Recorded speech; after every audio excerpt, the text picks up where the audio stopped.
Hello everyone, good morning. কেমন আছো সবাই? আশা করি সবাই খুব ভালো আছো। মন্দিরাস ব্লগসের আরেকটি ব্লগে সবাইকে স্বাগত জানাই। আজকে হচ্ছে যে সকালবেলাতে একটু সুজি বানিয়েছি, তো মেয়ের জন্য, টিফিনের জন্য অ্যাকচুয়ালি। তো টিফিন বানিয়ে মেয়েকে দিলাম, আর আমি একটু সকাল সকাল চা দিয়ে খেয়ে নিলাম। আর তারপর যেমন প্রত্যেক দিনের কাজ থাকে, তো ছাদে এসেছি কাপড় জামাগুলো মেলবো বলে। তো আকাশটা এত সুন্দর দেখতে লাগছিল, দেখে ভাবলাম তোমাদের সাথেও শেয়ার করি। দেখো কি সুন্দর আকাশটা দেখতে লাগছে, কি অপূর্ব দেখতে লাগছে, মানে দেখে একদম মনটা ভরে গেল জানো তো। ওইদিকে মেঘের কোলে দেখো একটুখানি রোদটা দেখা যাচ্ছে, আর চারিপাশটা এত সুন্দর লাগছে। গরমের আবহাওয়া ঠিকই, কিন্তু এত সুন্দর আকাশটা দেখে না মনটা জাস্ট ভরে যাচ্ছে। এত সুন্দর দেখে, এইরকম শরৎকালে তো এইরকমই চমৎকার শোভা হয় মেঘের। তো এত অসাধারণ দেখতে লাগছে, দেখে তোমাদের সাথে আর শেয়ার না করে থাকতেই পারলাম না। অনেকক্ষণ থেকে আকাশটা দেখছিলাম জানো তো। যাই হোক, চলো তোমাদেরকেও দেখিয়ে দিলাম। এবার তো কাজগুলো করতেই হবে। তো ছাদে জামা কাপড়গুলো এবারে মেলার আছে, তো টুকটুক করে মেলে দিই। কাজগুলো করতে করতে, হ্যাঁ, তোমাদের সাথে গল্প করতে করতে আমার সব কাজও করা হয়ে যায় জানো তো। আমার খুব ভালো লাগে ডেলি ব্লগগুলো তোমাদের সাথে শেয়ার করে নিতে। টুকটাক কিছু কাজ করি, সাধারণত সেরকম রান্নাবান্না কিছু করতে পারি না। যেটুকু টুকটাক কাজ করি, যেটুকু তোমাদের সাথে কথা হয়, গল্প হয়, তো খুব ভালো লাগে। আর আজকাল তো লাইভেও আসছি প্রত্যেক দিন। আমার অনেক বন্ধুরা লাইভে আসে, ছোট ছোট ভাই বোন, দাদা দিদিরাও সবাই লাইভে আসে। তো খুব ভালো লাগে তাদের সাথে গল্প করে, সবার সাথে গল্প করে খুব ভালো লাগে। তো ওইদিকে আমি ছেলের কাপড় জামাগুলো কেচে দিয়ে মানে মেলে দিলাম। আর এদিকে দিদি সকালবেলাতে সব কিছুই মেলে দিয়ে গেছে, কিন্তু এমনভাবে মেলে দিয়ে গেছে, আজকে তো দেখো খুব একটা ভালো রোদও ওঠেনি, মানে একবার করে উঠছে, একবার করে কমে যাচ্ছে রোদটা আর কি। তো এরকমভাবে মেলে থাকলে তো শুকোবে না তাড়াতাড়ি, যতটুকু রোদ উঠেছে, তো তার জন্য আমি একটুখানি ভালো করে মেলে দিচ্ছি। প্রত্যেক দিন এই একই কাজ জানো তো। দিদি এমনভাবে মেলে যায়, জলও থাকে, আর সেইভাবে মেলে যায় না। একটুখানি বেশ ঝুলিয়ে ঝুলিয়ে এরকমভাবে মেলে দিলে তাহলে কি হয়, যে ঝটপট করে শুকিয়ে যায়। হাওয়া দিলেও অনেকটা টেনে নেবে। আর যেটুকু পারলাম করে দিলাম। আর এবার চলো যাই নিচে, গিয়ে দেখি কি আর বাকি আছে। ওই যে চাটা খেয়েছিলাম, সেগুলোই আর কি ধোয়াধুয়ি করার বাকি ছিল। তো নিচে নেমে এসে এখনও দেখলাম ছেলে ঘুমোচ্ছে জানো তো। তো ভাবলাম যে চলো ঝটপট করে তাহলে বাসনগুলো, যে টুকটাক কিছু বাটি টাটি কাপ আছে, সেগুলোই একটু টুকটাক করে ধুয়ে নিই চলো তাহলে। আর আজকে তো রাখি পূর্ণিমা, তাই সকালবেলাতে মেয়ে স্কুল চলে গেছে ঠিকই, কিন্তু স্কুলের থেকে এসে রাখি পরাবে। কারণ সকালবেলাটা মানে সেরকম কোনো মানে ভালো যোগ রাখি পরানোর নেই। আর আমরা মানে আমাদের বাঙালিরা রাখিটাকে খুব একটা মানে সেই আড়ম্বর করে করি না, মানে জাস্ট পড়ানো হয় আর কি। এমনি আমার মেয়েও তাই পড়াবে, স্কুলের থেকে এসে বলেই গেছে যে স্কুল থেকে এসে রাখি পরাবো। তো এখন ওর ভাই হয়েছে, আগে আমার শ্বশুরমশাইকেই মানে ওর দাদুকেও রাখি পরাতো, আর এখন তো ওর ভাইও হয়ে গেছে, তো তাকেও রাখি পরাবে।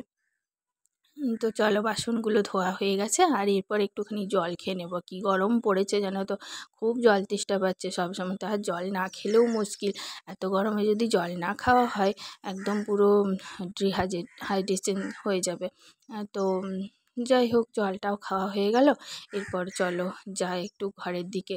ছেলে উঠে পড়েছে, ছেলেকে খাওয়া দাওয়া করাতে হবে, ব্রাশ টাশ করানোর আছে। তো এলাম আমি ওপরে, সরি ঘরের ভেতরে এলাম। ছেলে উঠে গেছে, ছেলেকে এখনও খাওয়ানো হয়নি, ছেলের খাবারটা জাস্ট তুলে রেখেছি। আর পাখাটা একটুক্ষণ বন্ধ ছিল বলে আমি ভাবলাম যে আজকে পাখাটা একটুখানি ঝুলগুলো ঝেড়ে নিই। মানে এত পরিমাণে ধুলো বসেছে আর ঝুল হয়েছে চারিদিকে, আর পাখার মনে হচ্ছে যেন পাখাটা চলছেই না। দিন দিন গরম বাড়ছে, তো মনে হচ্ছে পাখার হাওয়াটা গায়েই লাগছে না। আর অতিরিক্ত হারে গরম পড়ে গেছে, মানে ভাবা যাচ্ছে না এত গরম পড়েছে এই মাসে। সত্যি এইটা বাংলাতে ভাদ্র মাস, ভাদ্র মাসে প্রচণ্ড গরম পড়ে। যাই হোক, পাখার ঝুলটা ঝাড়ছি। আর আমার জানো তো, আমার রুমের এই পাখাটা কন্টিনিউয়াসলি চলতে থাকে, মানে এক সেকেন্ডের জন্যও বন্ধ হয় না। সেই জন্য আরও বেশি আমার মনে হয় যে ঘরের পাখাটা যেন গায়ে লাগছে না। আর এই ঝুল ঝাড়াটা আমি কিনেছিলাম মিশো থেকে। তোমাদের যদি কারোর ভালো লেগে থাকে, যদি মনে হয় যে নেব, তাহলে তোমরা আমাকে কমেন্ট করে জানাতে পারো, আমি লিঙ্কটা তখন ডেসক্রিপশন বক্সে দিয়ে দেবো। তো এই হচ্ছে ব্যাপার। আর এই মানে ঝুল ঝাড়াটা দিয়ে না খুব সুন্দরভাবে ঝুল ঝাড়া যায়। এই তোমার নিচের থেকে দাঁড়িয়ে দাঁড়িয়ে ঝুল ঝাড়া যায়, উপরে ওঠে চেয়ার নিয়ে হয়তো এইটা লাগাল পেয়ে যাব, কিন্তু যারা লাগাল পাবে না, অনেক ওপরে হয়তো উঁচুতে পাখাটা আছে, লাগাল পাচ্ছ না, তো তাদের জন্য এটা কিন্তু খুব ভালো।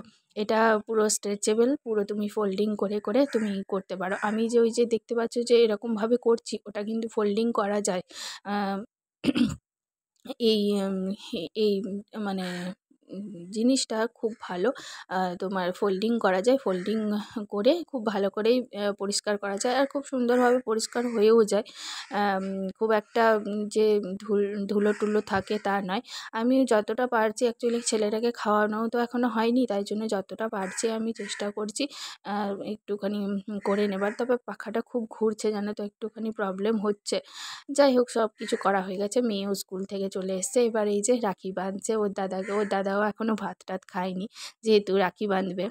আর ছেলেকে খাইয়ে নিয়েছি। তো আমার মেয়েরা খুব মজা, রাখি পরালেই গিফট পাবে। তো যাই হোক, ওরা রাখি পরবে, আর আমার ছেলেকে তো ওর দিদি এক পরাবে, আর ওর ঠাম্মিও পরাবে রাখি, দুজন মিলে রাখি পরাবে। আর এবারে কি হয়েছে জানি না, আমার ছেলে দেখো ভীষণ শান্তভাবে রাখিটা পরছে, আর কি ভালো ওর লাগছে যে কি বলবো, খুব লাফাচ্ছে ঝাপাচ্ছে, বেশ আনন্দ করছে। চলো তাহলে এই রাখি ওরা বাঁধতে থাকুক, আর আমিও ব্লগটা এখানেই শেষ করছি। আমার ব্লগ যদি তোমাদের ভালো লেগে থাকে, অবশ্যই করে লাইক করে দিও, শেয়ার করো, কমেন্ট করে জানিও আমাকে আমার ব্লগ তোমাদের কেমন লাগলো। আর চ্যানেলে যারা নতুন ভিউয়ার্স আছো, তারা প্লিজ আমার চ্যানেলটাকে সাবস্ক্রাইব করে দিয়ে আমার পাশে থেকো, আর পাশে থাকা বেল আইকনটা অবশ্যই করে ক্লিক করে রাখো, যাতে নোটিফিকেশান তোমাদের কাছে পৌঁছে যায়। আর যারা আমার এই ভিডিও ফেসবুকে দেখছো, তারা প্লিজ আমার ফেসবুক পেজটাকেও ফলো করে দিও। চলো, দেখো আমার ছেলে কেমন হাততালি দিচ্ছে, দেখেছো? ওর খুব আনন্দ লাগছে, এই প্রথমবার যখন ও চুপচাপ আছে। এই দেখো আবার ওর ঠাম্মিকে আদর করে দিল। কি অবস্থা দেখেছো? আর এই যে ওর দাদা ওকে টাকা দিয়েছে 50 টাকা, বলছে তোর ঠাম্মিকে দিয়ে দে।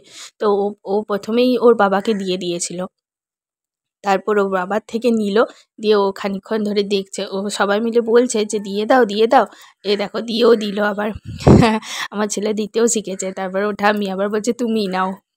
চলো তাহলে এখানেই শেষ করলাম, টাটা বাই বাই, সবাই ভালো থেকো, সুস্থ থেকো, পরিবারের সকলকে ভালো রেখো।